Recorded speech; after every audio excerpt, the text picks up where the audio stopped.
Hello guys, welcome to my channel let's learn physics. तो आज की वीडियो में कोई क्वेश्चन वगैरह डिस्कस नहीं होगा, बट इंट्रोडक्शन मिलेगा क्लासिकल मैकेनिक्स का कि ये जो मैं नई सीरीज स्टार्ट करने जा रहा हूँ, complete classical mechanics course. Previous series जो मैंने अनाउंस की थी कि मैं सारे PYQs डिस्कस करूंगा 2011 से लेके नवंबर 2020 तक, वो मैं बना चुका हूँ उसकी कंप्लीट प्लेलिस्ट। तो आप जाके चेक कर सकते हैं, सारे PYQ सोल्व हो चुके हैं। अब नई सीरीज अनाउंस कर रहा हूँ कि कंप्लीट क्लासिकल मैकेनिक्स कोर्स। जितना भी मैंने यहाँ बोर्ड पे लिखा है उतना तो करेंगे ही करेंगे, उसके अलावा कुछ एक्स्ट्रा मटेरियल भी हो सकता है कर लेंगे। अब मैं डिस्कस करूंगा क्लासिकल मैकेनिक्स का कोर्स शुरू करने से पहले कि अपन क्या क्या करना पड़ेगा अपन को, और क्या क्या चीजें जो है अपने को पहले से आनी चाहिए। अगर आपको नहीं आती तो आप वो जरूर कर लो, क्योंकि वो बेसिक्स है, ठीक है। क्योंकि क्लासिकल मैकेनिक्स बहुत वास्ट है, ये 8th-9th से ही आना शुरू हो गया था। मोशन, ग्रेविटेशन, न्यूटन लॉज, उसके बाद 11th-12th की फिजिक्स में भी आया, SHM, मोमेंट ऑफ इनर्शिया, ये सब टॉपिक्स, ग्रेविटेशन, और उसके बाद ग्रेजुएशन में भी आया, पोस्ट ग्रेजुएशन में भी आया है। तो ये सब मिला के टॉपिक्स बना के क्लासिकल मैकेनिक्स बनी है, और इस पे ही क्वेश्चन आ रहे हैं अपने एग्जाम्स के अंदर। तो सबसे पहले बता देता हूँ क्लासिकल मैकेनिक्स का इंट्रोडक्शन, कि आपको क्या पढ़ना है, कहाँ से पढ़ना है, और प्रॉब्लम्स कहाँ से सोल्व करनी है। क्योंकि मेन आ जाता है कि अपन पढ़ लेते हैं टॉपिक्स, लेकिन प्रॉब्लम्स नहीं पता लगती। कई प्रॉब्लम्स कर लेते हैं लेकिन उसके पीछे की थ्योरी नहीं पता लगती। तो अब इस वीडियो के अंदर सबसे पहले बेसिक से शुरू करेंगे, जो कि क्लासिकल मैकेनिक्स का बेसिक है। तो बेसिक कहाँ से करना है? 11th-12th। बेसिक कहाँ से करना है? 11th-12th। अगर आपके पास 11th-12th के कहीं पे किसी से नोट्स हैं जेई मेंस के या नीट के, तो बहुत बढ़िया है। अदरवाइज HC वर्मा सर की बुक ही काफी है, ठीक है। बाकी अभी टॉपिक्स डिस्कस कर लेते हैं जो कि बेसिक्स में से आते हैं, और उसमें कुछ कुछ क्वेश्चन आते भी हैं, जैसे कि Newton laws, friction, circular motion, gravitation, SHM, simple harmonic motion, फिर थोड़ा बहुत फ्लूइड्स का पोर्शन, सॉलिड्स का portion, moment of inertia, centre of mass, इन पे सब पे कभी कभार नेट JRF के अंदर और जेस्ट रोटिफर जैसे एग्जाम के अंदर भी क्वेश्चन पूछ लेते हैं। जैसे कि फ्रिक्शन वाले टॉपिक के अंदर से जेस्ट के अंदर क्वेश्चन पूछे हुए हैं। न्यूटन लॉज, एक तो सिंपल न्यूटन लॉज और न्यूटन लॉज इन रेजिस्टिव मीडियम, जहां पे कि आपको डैम्पिंग दी होती है कि आप चल रहे हो, आपको रेजिस्टेंस दे रखा है, वो डैम्पिंग के साथ अप्लाई करना है, तो वो क्वेश्चन आ रखे हैं बहुत ज्यादा, ठीक है। फिर मोमेंट ऑफ इनर्शिया पे क्वेश्चन आ रखे हैं, और मोमेंट ऑफ इनर्शिया के बाद ग्रेविटेशन टॉपिक पे क्वेश्चन आ रखे हैं, और आपके फ्लूइड्स के अंदर वो मिक्स कर देता है इस SHM को, कि आपको सिलेंडर दिया हुआ है, वो कहेगा इसको पानी में डाल देते हैं, तो वो SHM करेगा, उसकी फ्रीक्वेंसी निकालो। तो ये सब बेसिक पार्ट है, और ये बेसिक पार्ट कवर कहाँ से करना है अपन को? कौन सी इसके लिए बुक है? Concept of physics volume 1 part, जो इसका 1 है, HCV by HC Verma sir. ये बेस्ट बुक है। अगर इसमें से एक चैप्टर है, मान लो न्यूटन लॉस, तो आपको पता है इसके सिर्फ 5 या 6 पेज पढ़ने हैं थ्योरी के, उसमें सारा न्यूटन लॉ कवर कर देंगे सर। उसके अंदर फ्री बॉडी डायग्राम्स कैसे बनाना है वो बहुत इंपॉर्टेंट है, वो बनाना आना चाहिए, वो सब डिस्कस कर लेंगे। फिर फ्रिक्शन टॉपिक आ रहा है, तो 5 से 6 पेज की थ्योरी होगी, उसके बाद क्वेश्चन ही क्वेश्चन है। तो थ्योरी पढ़ने में ज्यादा टाइम नहीं लगेगा। अगर आप 5-6 पेज 1 घंटे में पढ़ लेते हो तो बहुत है। 1 घंटे के अंदर ये पूरा टॉपिक पढ़ा जा सकता है, ये पूरा टॉपिक पढ़ा जा सकता है खुद से। लेकिन moment of inertia, centre of मास थोड़े बड़े टॉपिक है, लेकिन इसमें से सारे टॉपिक्स नहीं करने, कुछ बेसिक बेसिक चीजें करनी है। तो अब कंसेप्ट ऑफ फिजिक्स में से आप इसका बेसिक कवर कर लोगे, ठीक है।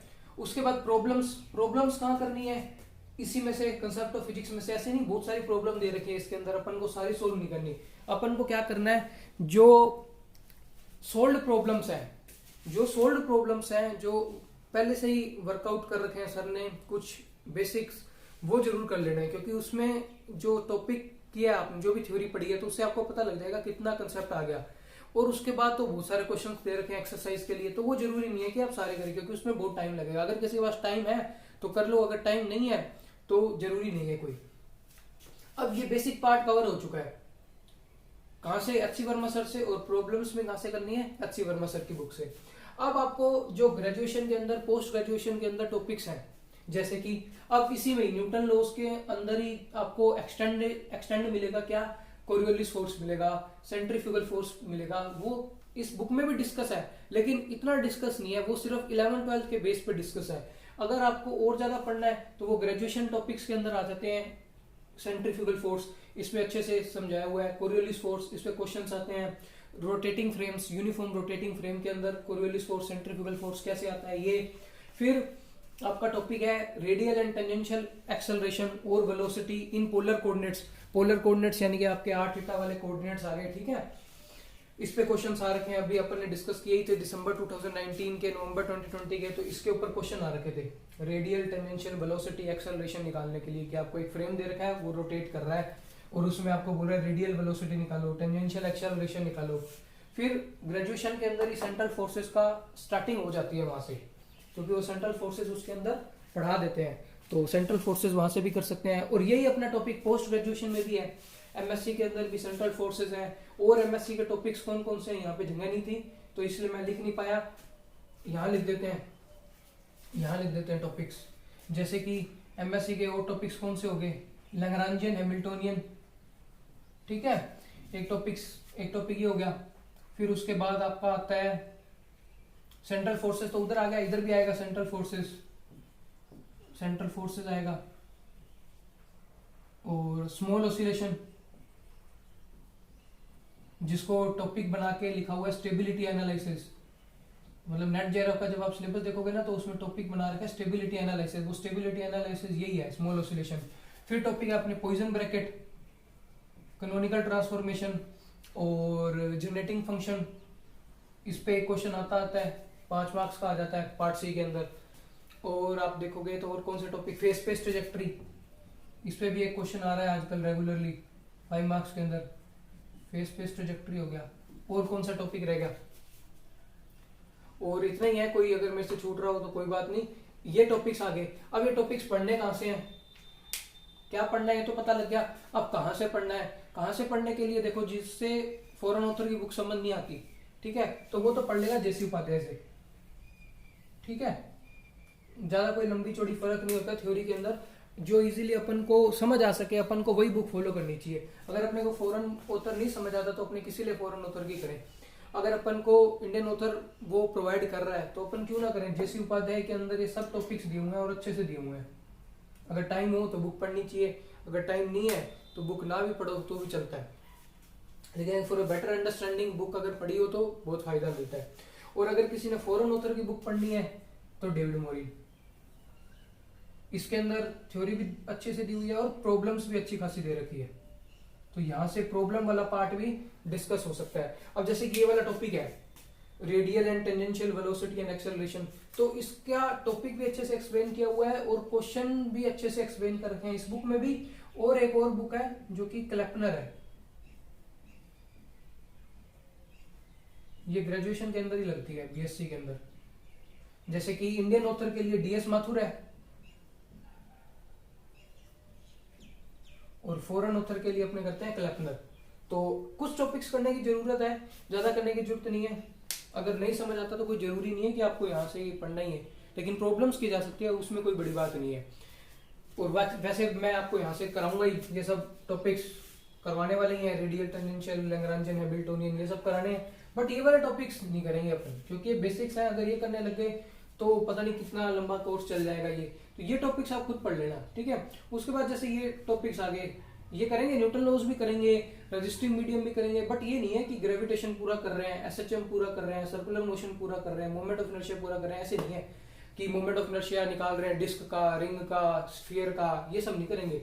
ये सब तो रिजल्ट्स याद रखने वाले हैं आपको। फिर ये जो टॉपिक्स आ गए, अब ये टॉपिक्स इस बुक में से भी किए जा सकते हैं, डीएस माथुर से भी किए जा सकते हैं और जेसी उपाध्याय से भी किए जा सकते हैं। तो जो भी जिस टॉपिक जहां पे भी मिले वहां से पढ़ लो, और मैं तो करवाने ही वाला हूँ इस कोर्स के अंदर ये सब डिस्कशन।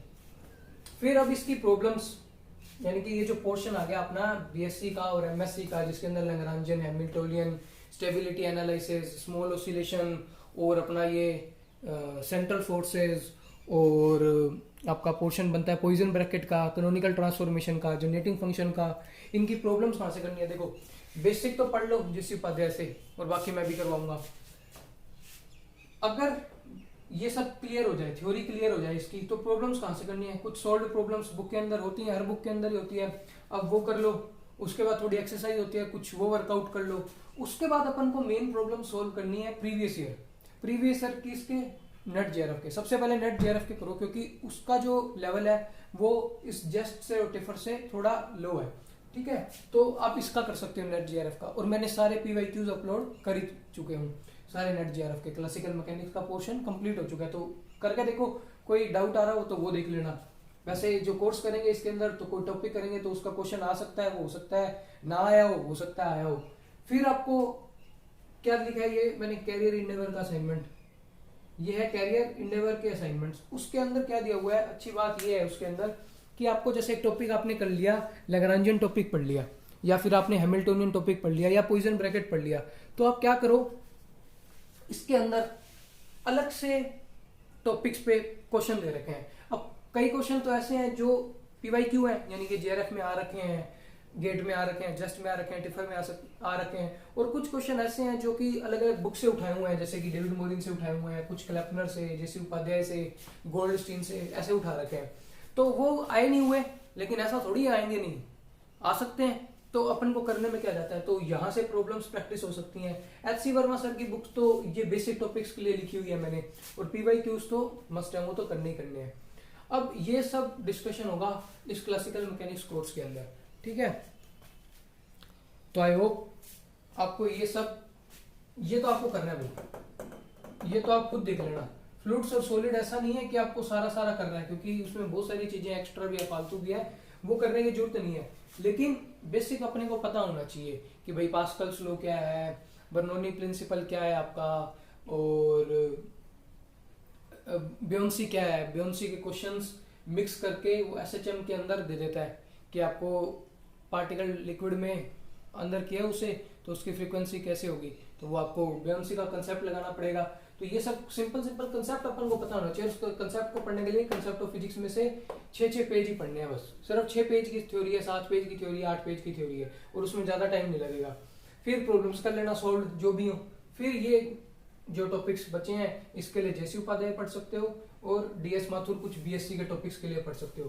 प्रॉब्लम सोल्व होती हैं वो तो देखनी है, एक्सरसाइज वाली कर सकते हो, तो वो भी बढ़िया है। फिर प्रॉब्लम्स करनी है इस कैरियर इंडेवर के असाइनमेंट से, कि आपने लैग्रांजियन टॉपिक कर लिया, इसके क्वेश्चन किए कैरियर इंडेवर के।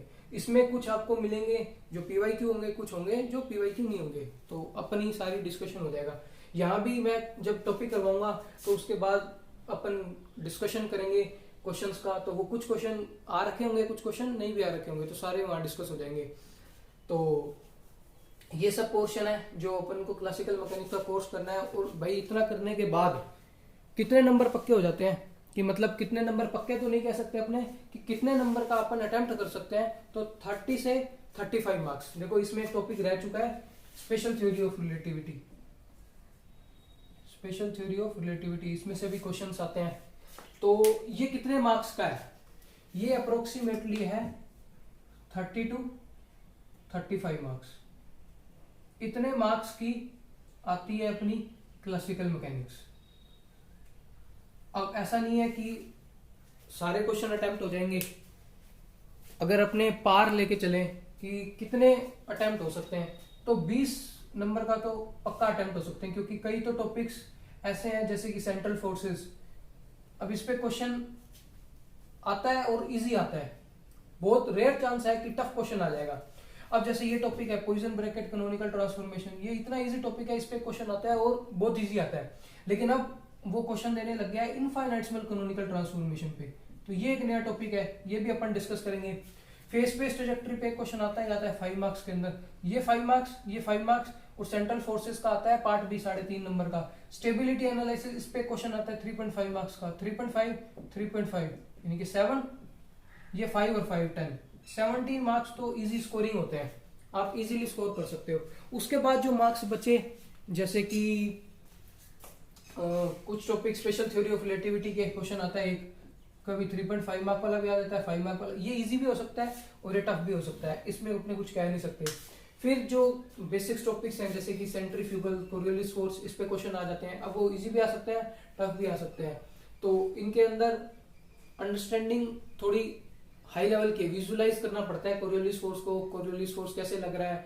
और कुछ टॉपिक्स ऐसे हैं जो बेसिक में से आता है, तो बेसिक में से अगर क्वेश्चन आ गया तो वो भी इजीली स्कोर हो जाता है। तो लगभग 20 मार्क्स या 23 मार्क्स का स्कोर हो सकता है क्लासिकल मैकेनिक्स के पोर्शन के अंदर। जरूरी नहीं है कि 30 नंबर का आएगा तो 30 के 30 करने हैं, कि भाई मैंने क्लासिकल मैकेनिक्स पढ़ी हुई है तो मेरे को यही करना है, सारे क्वेश्चन अटेम्प्ट करने, नहीं, ये जरूरी थोड़ी है। हो सकता है वो क्वेश्चन ही टफ हो, ना करने लायक हो, टाइम वेस्टिंग हो, तो वो क्वेश्चन जब अपने प्रैक्टिस करेंगे तो पता लग जाएगा कौन सा क्वेश्चन टाइम वेस्ट कर रहा है अपना, बड़ा क्वेश्चन है, देखने से भी पता लग जाता है। कुछ क्वेश्चन दिख ही रहे हैं कि लैग्रांजियन से हैमिल्टोनियन कन्वर्ट करना है, अब इसमें कितना टाइम लगता है, मैंने ट्रिक कराई हुई है, 1 मिनट में क्वेश्चन हो जाता है, ये 3.5 मार्क्स में आता है, तो हर कोई करके आएगा इजीली, 3.5 सबके स्कोरिंग है। लेकिन एक क्वेश्चन कुछ ऐसा आ जाता है कि अपने को पता लग रहा है ये नहीं हो रहा, तो वो छोड़ देंगे अपने, कोई बड़ी बात नहीं है। तो क्लासिकल मैकेनिक्स को शुरू करेंगे अब अपने, आई होप नेक्स्ट वीडियो के अंदर शुरू करेंगे, क्योंकि इसके अंदर तो मैंने आपको इंट्रोडक्शन दे दिया कि आपको क्या करना है, कहाँ से करना है, कहाँ से प्रॉब्लम्स करनी है।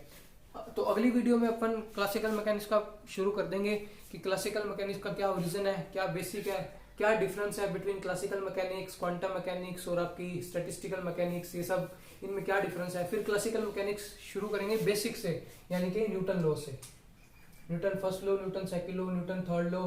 फिर उसके बाद अपन डिस्कस करेंगे कि Newton law in resistive medium discuss करेंगे। फिर कुछ फ्रिक्शन के टॉपिक करेंगे, कुछ टॉपिक्स इसके एसएचएम के कर लेंगे, प्रॉब्लम्स भी कर लेंगे। जैसे ये बेसिक्स है तो इन बेसिक्स की क्या करेंगे, कुछ प्रॉब्लम्स कर लेंगे एचसीवी से, और कुछ प्रॉब्लम्स कर लेंगे जो कि बेसिक कंसेप्ट है, रिव्यू ऑफ बेसिक कंसेप्ट में से कैरी रेंडेवर का असाइनमेंट है। कैरी रेंडेवर के असाइनमेंट के अंदर एक टॉपिक बना हुआ है रिव्यू ऑफ बेसिक कंसेप्ट, तो उसके अंदर ये सब टॉपिक्स कवर हो जाते हैं जो बेसिक है, तो वहां से भी क्वेश्चन कर लेंगे और फिर बेसिक कवर हो जाएगा। उसके बाद एडवांस लेवल पे बढ़ेंगे जो कि सेंट्रल फोर्स होगा, कोरियोलिस, सेंट्रीफ्यूगल, रोटेटिंग फ्रेम्स, फिर ये एमएससी के टॉपिक्स इन पे बढ़ेंगे आगे। ठीक है, तो लंबी चलेगी ये सीरीज, ऐसे नहीं है कि पीवाईक्यू की तरह जल्दी फिनिश हो जाएगी। पीवाईक्यू वाली में तो कोई 20-24 वीडियोस ही बनी थी, लेकिन इसके अंदर मेरे को भी नहीं पता कितनी वीडियोस बनेगी, लेकिन मैं कोशिश करूंगा कि मैं इसे करवाता रहूं लगातार, और आप मोटिवेशन दोगे, लाइक करोगे, शेयर करोगे अपने फ्रेंड्स के साथ, जो भी आपके ग्रुप बने हुए हैं, चाहे आपके वो कॉलेज फ्रेंड्स हों, चाहे आपके जो भी फ्रेंड सर्कल हो, वहाँ शेयर कर दो। क्योंकि देखो मीम्स वगैरह तो बहुत जल्दी वायरल हो जाते हैं, बट ये जो मेन पढ़ाई का कंटेंट होता है ना, ये कहीं वायरल नहीं होता। लेकिन तो ये आपकी जिम्मेदारी है कि आप पहुंचाओगे सब तक। ठीक है, चाहे अपने फ्रेंड्स के साथ शेयर करना, चाहे कॉलेज के ग्रुप में, व्हाट्सएप ग्रुप में, टेलीग्राम पे शेयर करना, कहीं भी शेयर करना, शेयर जरूर कर देना, तभी मेरे को मोटिवेशन मिलेगी, ताकि मैं ये कंटिन्यू रख पाऊँ क्लासिकल मैकेनिक्स की सीरीज और पूरी कंप्लीट कर पाऊँ। मेरी तो पूरी डेडिकेशन के साथ है कि मैं ये कंप्लीट करके ही रहूंगा। मैंने आपके सामने एक तरह से ये चैलेंज ले लिया इसको कि मैं कंप्लीट करूंगा, तो अब आप पे भी डिपेंड करता है कुछ तो, कि आप मेरी हेल्प करोगे इसे कंप्लीट कराने में। तो शेयर कर देना गाइज। तो थैंक यू वेरी मच, आज की वीडियो में इतना ही है, फिर अब आगे वीडियो आएगा उसमें स्टार्ट कर देंगे अपने क्लासिकल मैकेनिक्स। तो थैंक यू।